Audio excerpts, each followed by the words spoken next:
Kigenda okutama abakulu ekintu bakivemu ne zino empaka tulabe nga zivuddewo. Esawa y'okukooka etuuka ne mutandika okuwoloma muze nsaba kifa nkwatireko. Kyokka nga bwe muwangula ebyuma muddukirawo okudda mu byalo. N'essimu n'ojjako guno mwaka bali mu lukooka. Nze kambagambeko sanga tunakyusa. Kimanye be bateekamu ekalangala ng'ogenda osanyuka ebboba lyeri mu kupakasa. Olini waba n'akasente ng'akabuulako basondasonda. Mpaka loweza naye atawasa nnyoko nti oba alina olubuto olwakojjaawo gundi njogeddeko ekiba kibi.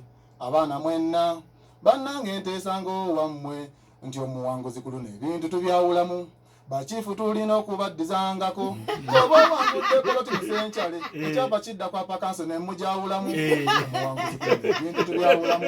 Bakiifu tulina okubaddizangako. Okulu bashimule bombe bisode neebaza era mbitwala mu pakanso ne tubyawulamu.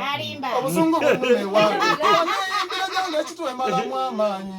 Nze bwe nnyimba neefuna akasente mu situdiyo. Ndowooza tukawulemu. Bw'oyimba ku birala ofa.